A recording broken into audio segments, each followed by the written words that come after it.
of pastors constantly fights depression and burnout for the frustration experience as a result of ministry workload, discouragement, and pressure. We help leaders grow healthy churches. We are excellent at what we do, and we are fast becoming the best of the very best. MagnaCraft Consulting is set up to help both small and large-sized churches become healthier by using proven diagnostics tools, effective retention strategies. We give the right and appropriate and professional advice. We are the certified church consultants with the Society of Church Consulting in the United States of America. Trust us to help you grow. Don't wait till it's too late. You will be glad you did. Call us now on 0802-324-2258. Email contact@magnacraftconsulting.com or magnacraftconsulting@gmail.com. Facebook, Twitter, Instagram @MagnaCraft Limited. MagnaCraft Consulting, doing church God's way. Hello, welcome to Monday Morning Matters live broadcast show brought to you by MagnaCraft Consulting Team, anchored by Niyi Dunmade, a certified church consultant with the Society for Church Consulting in the U.S. Here, each Monday of every week, we address important, relevant, and actionable topics of interest that will help you and your church grow healthier. And now, meet your host, Niyi Dunmade.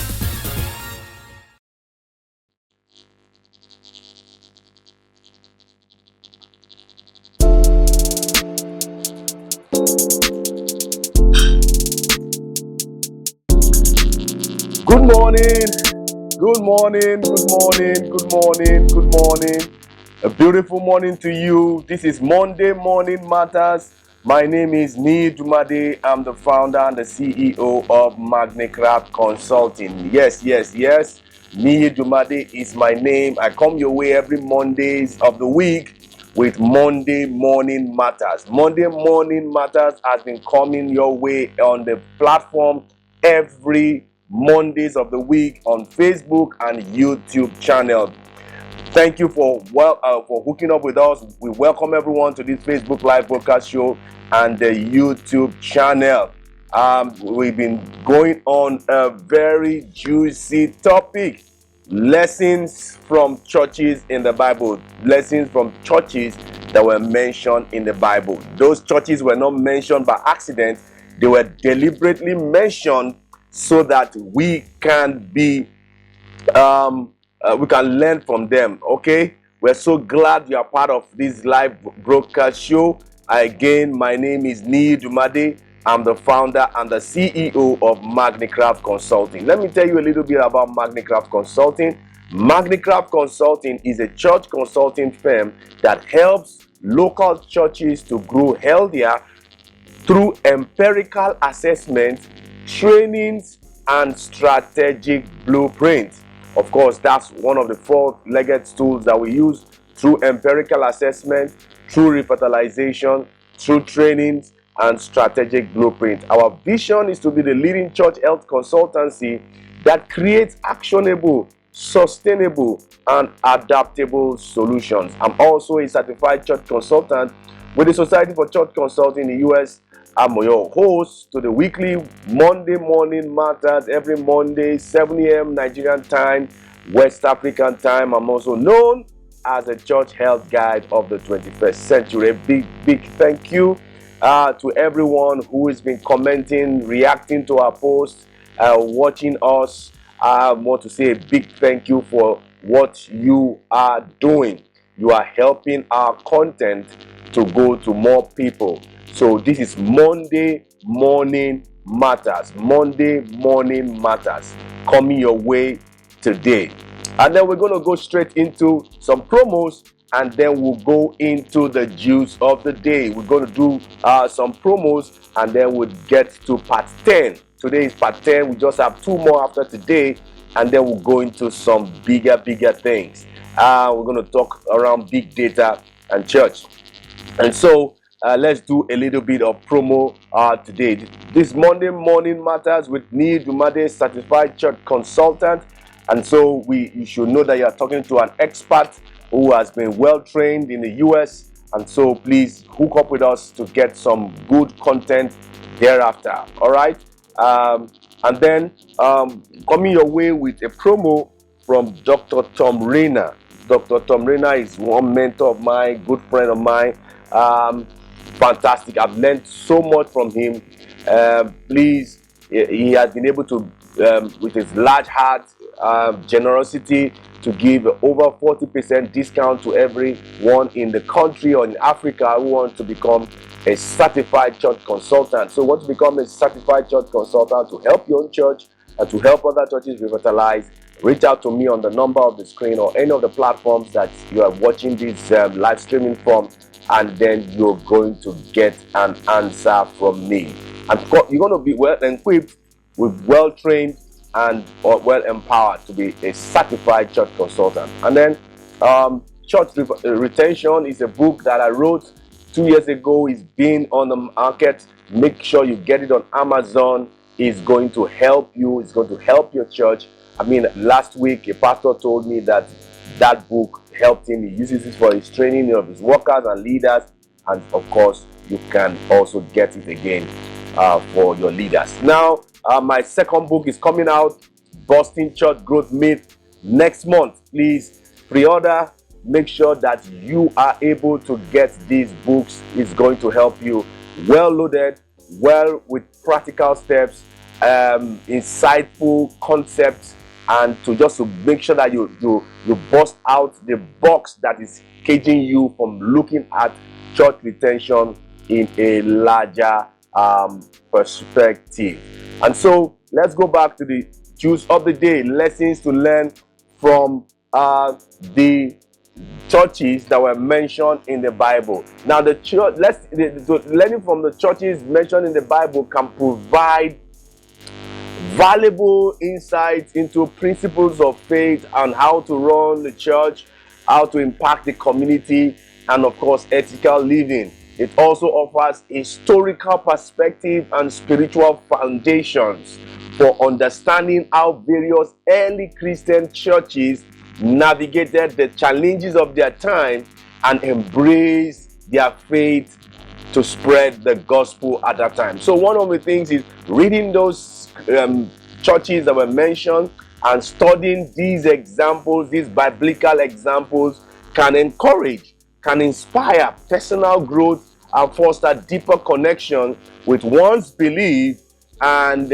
promoting a sense of belongingness and of community and moral guidance. That can be something we can use to learn.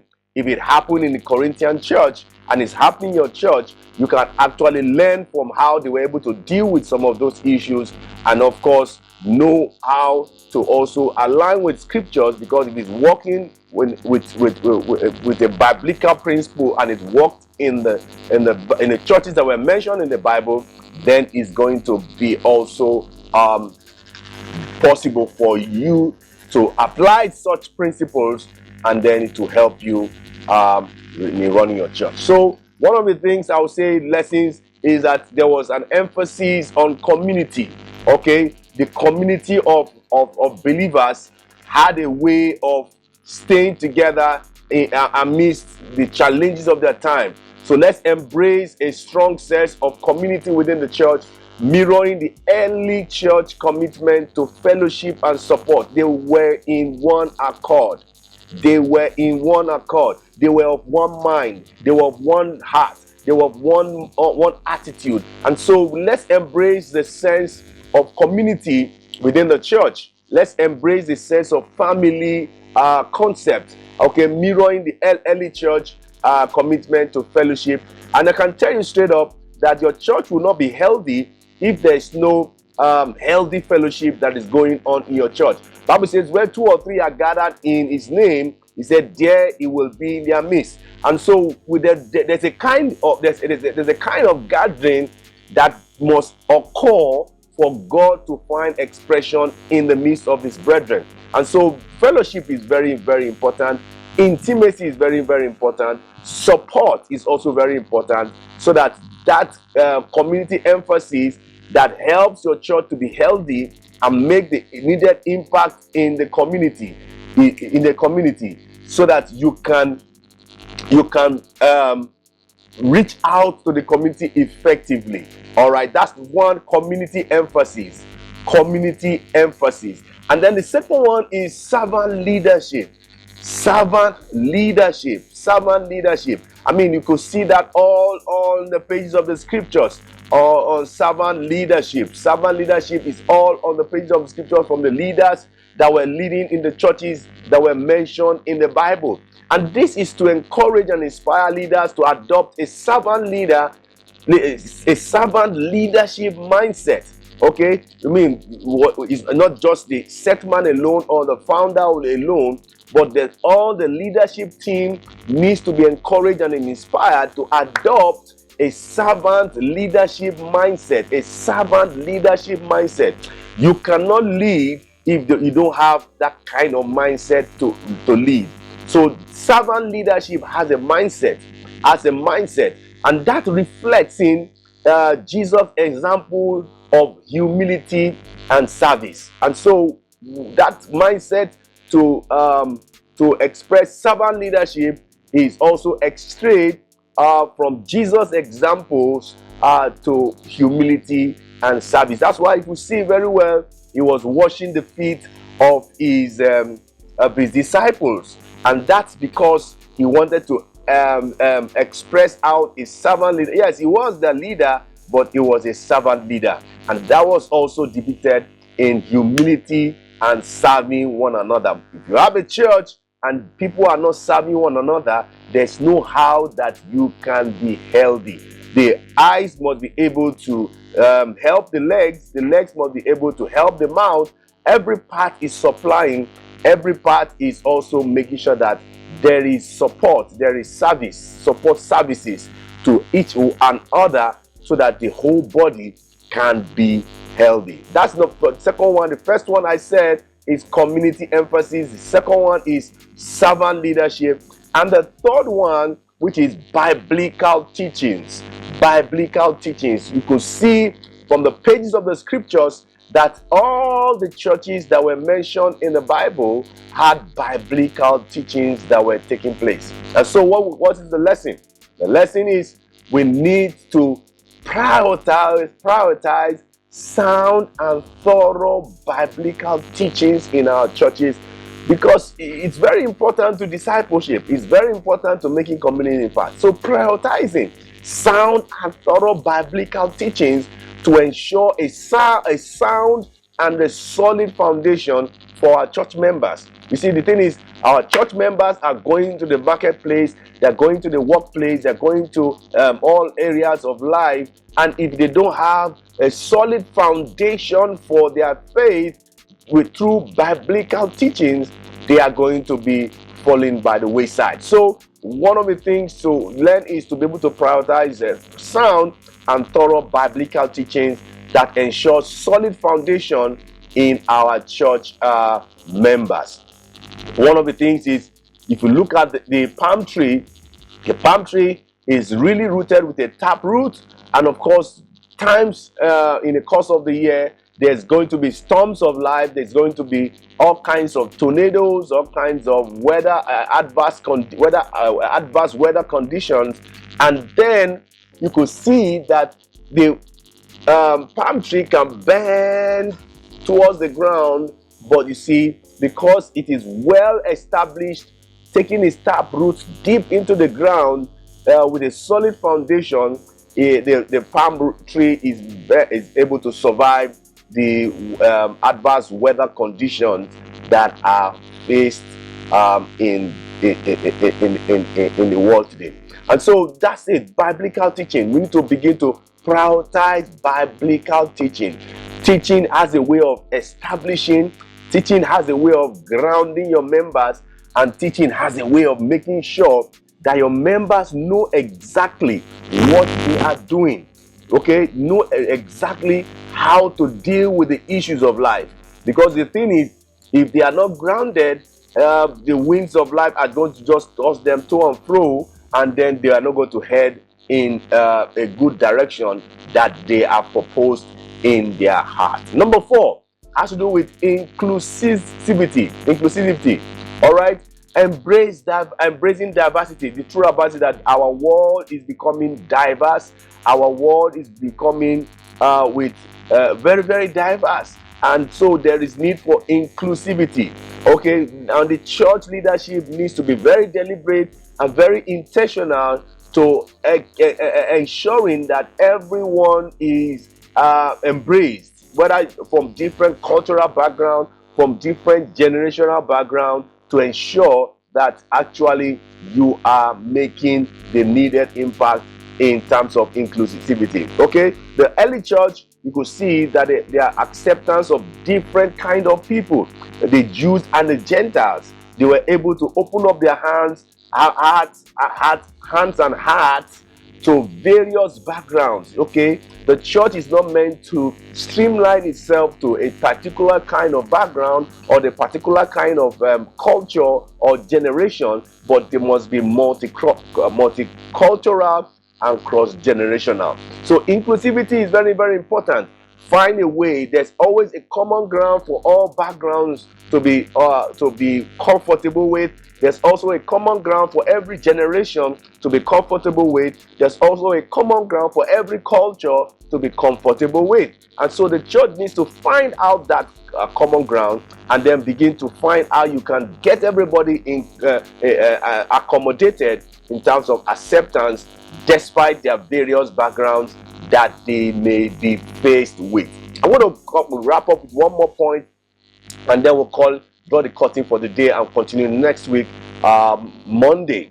Now, the fifth one is powerful atmosphere, prayerful atmosphere. The first one is community emphasis. The second one is servant leadership. The third one is biblical teachings. The fourth one is inclusivity. And the fifth one is prayerful atmosphere. You see, one thing about the churches that were mentioned in the Bible, they fostered a culture of prayer always, fervent prayers.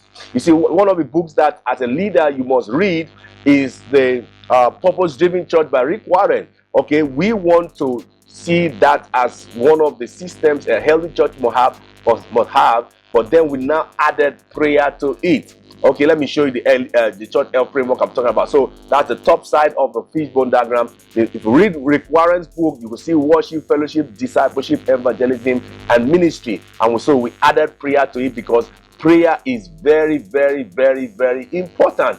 Prayerful atmosphere is very important when you want to foster a culture of a healthy church culture. So fostering a culture of fervent prayer, as seen in the early church, they prayed even when they found out that James was supposed to be killed.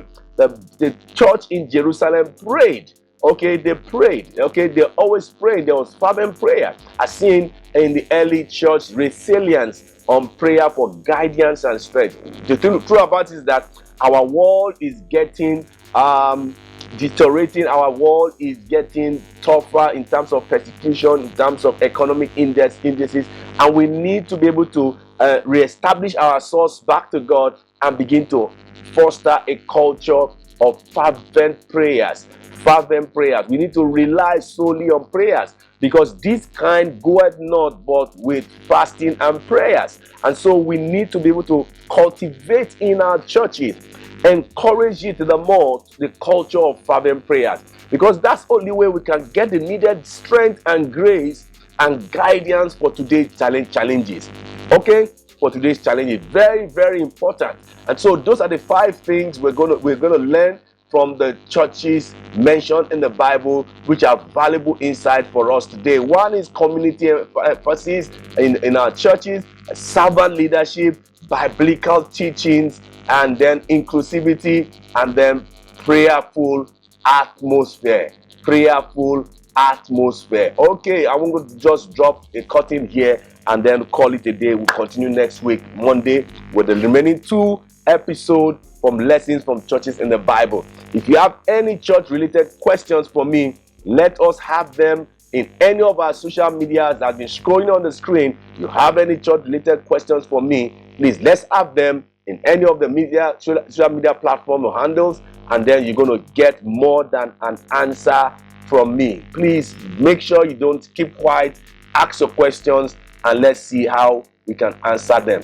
Please go on any of our social media handles, and then give this video a thumbs up. Okay, if this video has been helpful to you, give us a like. Do share us to your community, like our Facebook page, follow us on Twitter, follow us on Instagram, and please subscribe to our YouTube channel. Turn on the notification bell so that when we come live with a new content, you will be straightly notified. So please, this video has been helpful to you.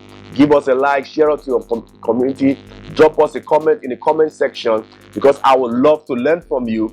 I will also want to hear from you where you're watching from. So please take advantage of the comment section to interact with me, and then you'll surely get a response from me. Please, we do consultations, we do revitalizations, we do trainings, we do strategy planning.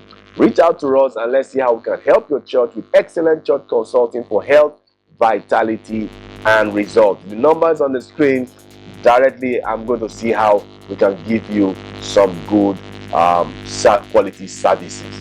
Thank you for your attention, and may God bless each and every one of us. Have an exciting week ahead. Till I come your way next week, Monday, with part 11 of 12 of lessons from churches that were mentioned in the Bible. I say bye-bye, I love you, and God bless you. Thank you so much.